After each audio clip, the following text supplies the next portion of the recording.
What's happening, folks? Welcome back to Celtic Fans TV. It's time for the starting 11 prediction for tomorrow's massive second leg against Midtyjlland in the Champions League second round qualifier. This game tomorrow is absolutely huge for how this season pans out. I think if we can get a win tomorrow, it will really unite everyone behind the manager. There's still a lot of noise about transfers, different things off the pitch, but I think if we can get a win tomorrow, it'll set us up really nicely going forward. We've got Starfelt to come in towards the end of the week, hopefully Furuhashi as well, and if we can guarantee ourselves Europa League football by winning tomorrow, it just takes the pressure off for a few weeks and we can really look forward to starting the league campaign. It is a huge tie for us, and as I said last week, if we can play with the same attacking intent and tempo, I'm confident that we can get the win. But the big question is, can we shore up defensively with that inexperienced backline? That is where the game is going to be decided. There's a bit of negativity as well after Saturday's defeat to West Ham,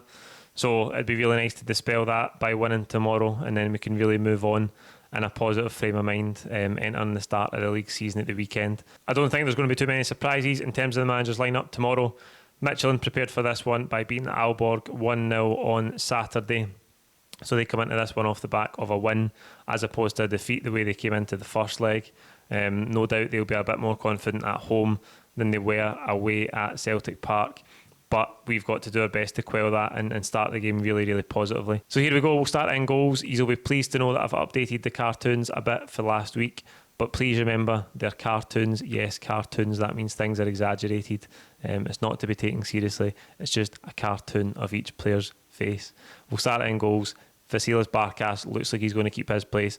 Ange Postecoglou was asked in the press conference today about whether his confidence has been knocked by the West Ham game and the first leg last week against Midtyjlland, but he said he doesn't really want to focus on individuals, and it's about what we do collectively.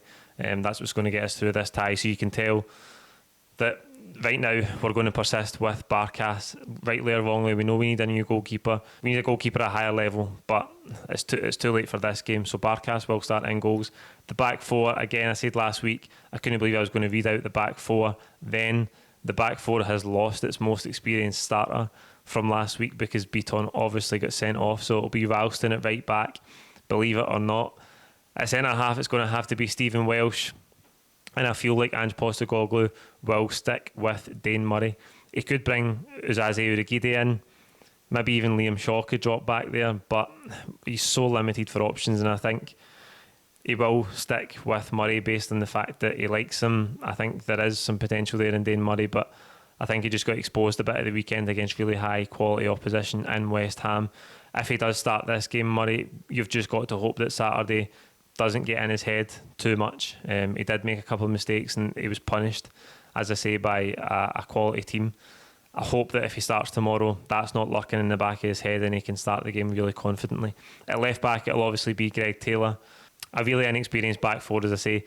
That's the area of the pitch that's the biggest weakness for us.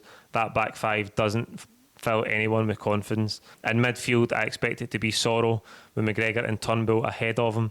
I thought those three, well, particularly Sorrow and McGregor last week, were really good.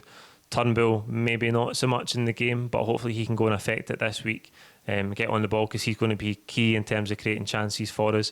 The front three, again, no real surprises for guessing that on the right-hand side it will be Leo Abada, who was brilliant last week, got the goal, and again, really positive against West Ham in the minutes that he did play on Saturday.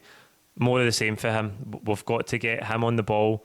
He's the player that looks like he's going to make things happen, get in behind Midtyjlland and create chances, and obviously we've seen him score a goal already, so we've got to get him involved in the game as much as possible. On the left-hand side, Ryan Christie will keep his place. He has been impressive. I even think in the 50-60 minutes he played against West Ham at the weekend, he was very good again, Christie, so he'll keep his place on the left-hand side. Again, we need the same performance from him. He's been really good in terms of creating chances.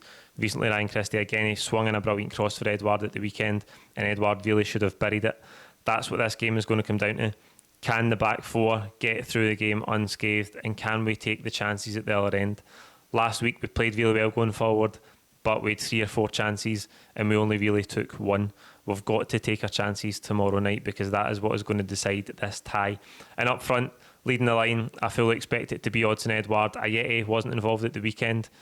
and said he did train yesterday and he will be involved. Griffiths hasn't travelled with a calf injury. If you put everything off the pitch with Lee Griffiths to one side, and you ride this bus that he can still offer something on the pitch as a player to the next stop, you've got to think about how many calf injuries he's had in the last 2 or 3 years.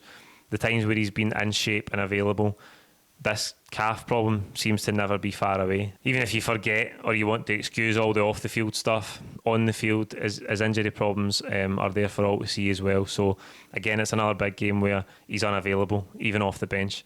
Edouard's going to lead the line. He needs to take his chances. I just said that. Whoever the chances fall to tomorrow, we have to take them. If we're going to get through this tie, we have to take the chances.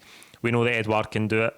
We just don't know where his head is at right now. But he is the man with the quality to take the chances. And I hope that if he gets them, he can stick them away. There you go. That's the team that I think the manager will go with. As I said at the top of the video, there's not going to be many surprises. You think about the starting 11 last Tuesday against Midtyjlland, and even the team that started the game against West Ham at the weekend. The manager's very, very limited in his choices because of the lack of depth we've got just now. So there's not going to be too many surprises. That's the team that I think he'll go with. Like this video, comment with your own thoughts below. Please don't forget to subscribe if you haven't already. We're chasing down that 30,000. The quicker we can get there, the better. And the sooner we get there, the less I have to labour hitting the subscribe button as well. So I'm sure you'll all be glad when that happens. That's it. We'll see you tomorrow for all the post-match reaction as normal. Cheers.